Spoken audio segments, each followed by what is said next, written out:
Hey, Nerf Wars is less than 24 hours away, and I just appreciate that you've signed up for it. It is truly an amazing event, and for those who have been part of this event in the past, thank you again for helping out. And I did want to set up a meeting, but there just isn't a lot of time with this particular event, how it coincides with Halloween. But I'm hoping that this video will give you an overview of how the event is going to go, what you can expect, and really some of what each one of your roles will be. I don't know how long this video is going to be. I'm going to guesstimate it's going to be about 10 minutes long. So if you don't have that long right now to listen to it, I just would encourage you to put it away till a little bit later to hear it. But it is absolutely important that you listen to this whole video.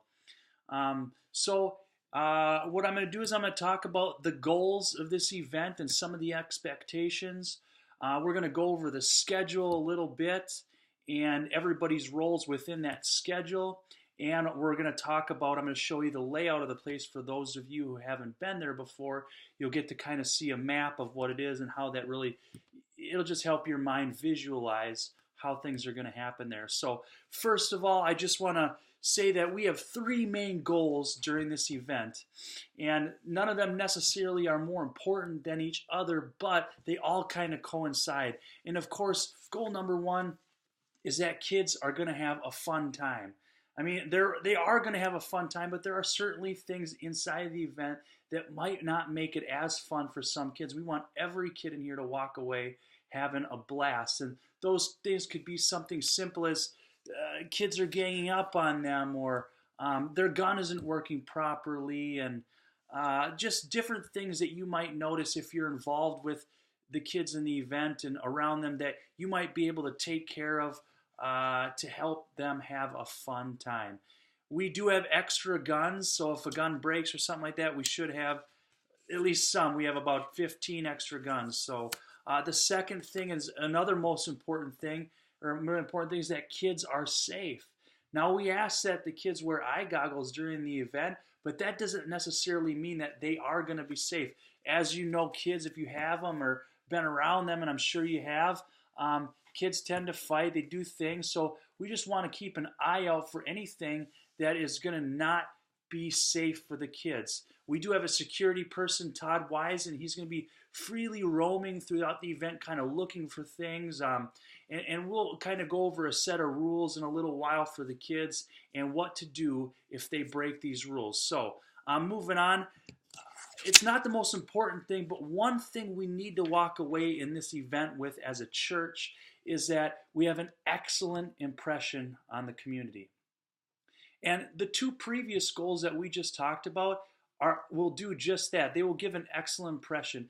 But check in and check out those two things and our attitudes and how friendly we are and things like that when we're connecting with parents in the beginning and at the end are definitely going to make an excellent impression on the community if they're just done with love and everything like that. We're not here to preach any type of message to the community. We're just here to put on a great, fun event that nobody else in the community or probably within a large mile radius has ever put on. And I'm really excited that this is our third time doing it, so we kind of know how things run well and what to do and what works and what doesn't. So what I'm going to go over now is I'm going to go over the schedule. And inside of the schedule, when I bring it in front of the screen, you're going to see names and places, and those are really going to be your assignments. So if you have to pause the video and look at it, I encourage you to do that just so you understand it. But as we're talking, I'm going to be describing certain positions and how they work. And unfortunately, we don't have time for questions during this video, but tomorrow we will have time for questions. So moving on to the schedule. And hey, did I mention that I appreciate you guys being a part of this event and making it possible? So I really ask, it's very important that you arrive at no later than 10 a.m. in the morning. And if you could actually arrive earlier, that would be great. At 9:30, A lot of times there's always some last minute stuff to wrap up, but we need to be able to have a little bit of time together just to go over any questions about the event and make sure that it's going to run smooth, because that's really important. I want everybody here to have fun. Everybody who's volunteering should have fun during the event. It is a fun, fast-paced event, and who doesn't like to shoot kids with Nerf guns? Well, anyway. But all right, so here's the schedule. It's really broken down, the event is, into 3 areas. So 3 areas we can break the event down into, and they don't have anything necessarily to do with time. They just happen to do with the function and what's really going on in the event. So the first portion of the event we have is check-in. Now, check-in is happening from 10:45. We're going to open up the doors, and 11:20 we are going to close the doors to on-site registration. And as you can see, everybody here should have a role in every part of the event. Just for instance, at the registration table, the 4 gals who are going to be there are going to be handling the registration of the kids and parents. And Ray Dean has done a wonderful, wonderful work at creating a flow at check-in that has really gotten hammered down and over the last couple of times. So I'm really excited about that. Ray Dean will be overseeing check-in, and when we get there, you ladies, when we have time, we will all be going over certain positions such as check-in, just to be getting some last-minute training on how things work. Now we have the escorts at check-in and registration time. As you can see your name, the escorts are there to escort exactly the kids to the cafeteria, where they will remain playing some games in there until the event actually starts. So in there you have the cafeteria, and we see the grade group leaders are Amanda Swanson, Sky O'Neill, and Dan Nordlin. And we'll go over some of the grade group leader responsibilities in just a moment. Sherry Wisen, a floater, I'm not sure what you're going to do, but you do a lot of things very well, so we'll put a floater in where we need them. And then we're going to move on to during the event. During the event, it starts at 11:20. At 11:20, we're going to be in the cafeteria, and I want everybody who's going to be in the cafeteria, and the grade groups and security and the floater, I'd really like them to be in the cafeteria. Check-in will shut down, but we're going to go over some rules and expectations for the kids. I'm going to tell them exactly what's going to go down, and then we're going to break off and go into grade group scheduling, which is mainly, basically the event is a rotation of the grade groups circling around the different areas inside of the Isani campus where games will be. Now, as you can see, there's an auditorium there.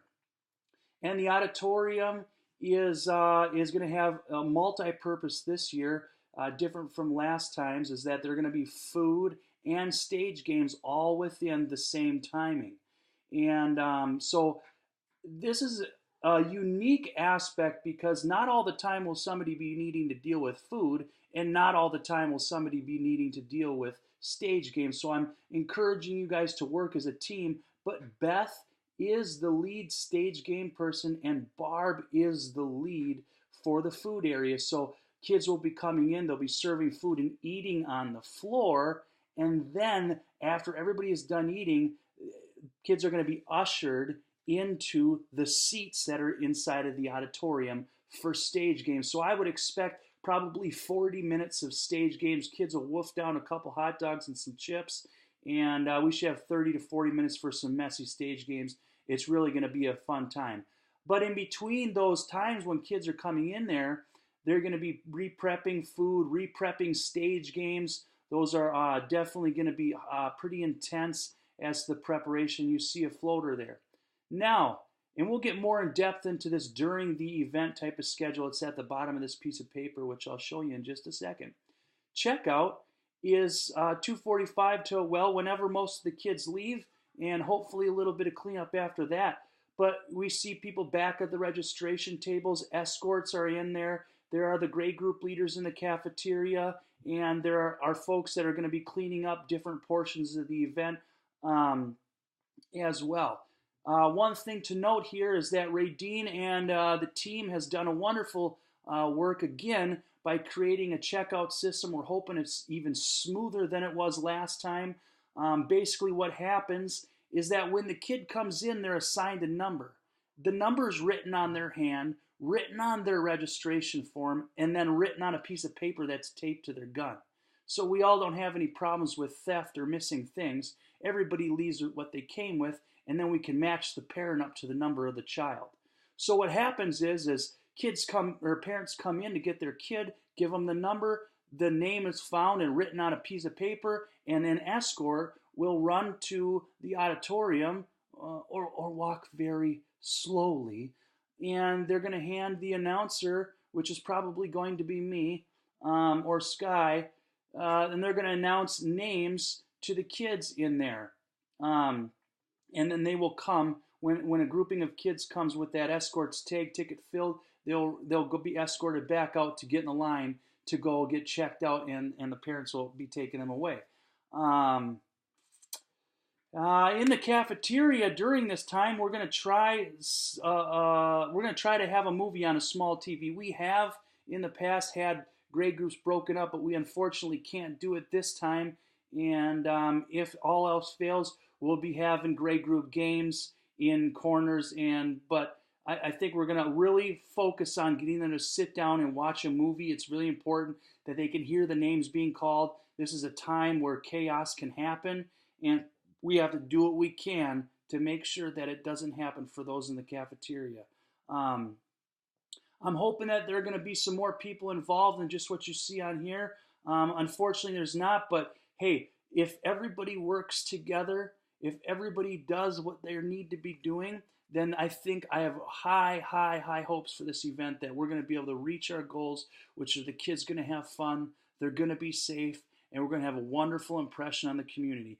Two last things. We have the map and the schedule. I just want to run back to the grade groups. We have Dan Nordlin, Amanda, and Sky. And, you know, it's possible that one of those in Amanda's group will switch over to Sky's group. In these grade groups, there is a possibility they will be split a different way, but that's a last-minute call. I'm not trying to give you any confusion. But if the 4th and 5th graders come up with a lot of kids, we might have to push the 2nd graders down to the K1, 2, and have 3 alone, 4 alone, and 5 alone. We'll just kind of play it by ear. But so Dan, Amanda, and Sky are the grade group leaders. They're just basically the point person in charge of making sure the kids are aware of when they're being transferred, and really give them a leader to look to. So for those of those that aren't grade group leaders, just please stay in tune to the grade group leader. They may be communicating a transfer time, or they may be asking for some help. But really, if you're not a grade group leader, your responsibility really remains on helping any of the kids, looking out for anybody that's not having fun or isn't safe. I mean, a lot of kids have problems with their guns, and it seems to me that kids are always asking, they want to shoot you, and it's just really a fun time. But you're there to assist also during the transfer times and anything that the grade group leaders have that need to be done. So just keep an eye on them, you know. With that, we're going to move on to the schedule quick. We have 13 minutes on the clock now, so I don't want to take up too much of your time. But if you have any questions, we're going to be able to go over this real briefly before the event. So here you have the schedule, and I'm looking down at 1-2, and we just have them broken up into groups. And of course, we see all in the cafeteria, welcome and expectations. And then we have time slots. So each time slot lasts about an hour. And we have auditorium, food, and stage games. Cafeteria is the free-for-all. Lobby is miscellaneous marked right now, but we're probably going to do some capture the flag and photo booth in there. But we'll talk a little bit more about that when we get there. So if you could just study this schedule just a little bit. I am going to hand one of these out to everybody when they get there, so there's no need to hang on it. One person's going to be in charge of transferring here, and those are the grade group leaders, and it is smart to empty out all the bullets before you get out of every area. There are no bullets going to be allowed in the auditorium for food and stage games. They're going to be a trash can or whatever by the door, but all bullets need to be emptied out before anybody transitions to any area. And also at the end at 2:45 when we transfer in the cafeteria, no bullets allowed in guns. So we're going to have to work hard on getting that cleaned up so we can make sure all the bullets are out of the cafeteria. All the bullets need to be dropped off in buckets, whatever it is. We'll have trash cans in areas, and you'll know all about it when you're there. So I don't foresee that being an issue as long as we can get all the bullets out of their guns and let them know no more bullets in the guns, no more shooting and stuff like that. Generally, kids listen well and in this event. So as you can see that schedule. All right, last but not least, the map, just so you can see the schedule come to life and how it's going to rotate if you've never been to the Isani campus. I'm doing a lot of talking here, and normally I don't do this unless I'm teaching kids important truth about the Bible. So I really appreciate that you've given me the time that you're actually listening to this, because I just want everybody to be on the same page. And I think the event's going to go real well. All right, good. I didn't get too much water or coffee on this piece of paper. So I'm going to hold this close up to the screen here. I'm going to talk a little bit around it. Now, as you can see in the center of the paper, we have the lobby and the front doors and these offices right here. We're not going to access that area. The only areas we'll access are with yellow on them. You do see some bathrooms that are up there. I have a plan for bathroom breaks, but I'm not sure if it's going to work. We might have a floater just bathroom break and be there. Kids got a bathroom break. Hey, hold on a second. When the floater comes back, we'll allow that, because obviously cafeteria and auditorium are not going to have bathrooms accessible. So here you guys see it. Basically, the front entrance doors are down there in the middle into the lobby. We have a commons area, which is considered to be the lobby. So that's the lobby area, commons area, where the capture the flag most likely that will be going on. Cafeteria for the free-for-all, and then eating and stage games inside of that auditorium. Those lines in the middle are going to be chairs. There are going to be chairs set up in there for the kids to sit down on. Half of the campus is going to be set up for Sunday service already. We want to be able to give anyone an opportunity to be able to tour the auditorium with Shaheen before and after the event if they like. So this map will also be there to really come to life as you see, as you experience the event, as you're in there helping out. Everything is pretty much going to go in a rotated circle, so the whole all the teams are rotated in a circle. So I'm hoping that will make flow better during the event. Now, like I said, if you have any questions about this, please write them down or something. We are going to go over it in questions really briefly, but mainly to answer your questions and go over some changes if there are any from this. I don't foresee a whole lot of problems. Like I said, I really think it's going to go great. I think we're going to have a fun time. I know we're going to have a great impression on the community. The kids are going to have fun. Just one quick reminder, please arrive at no later than 10 o'clock in the morning. And if you can arrive any earlier, it's certainly appreciated. So, hey, have a great night. Get some sleep. And I'll see you in the morning for Nerf Wars.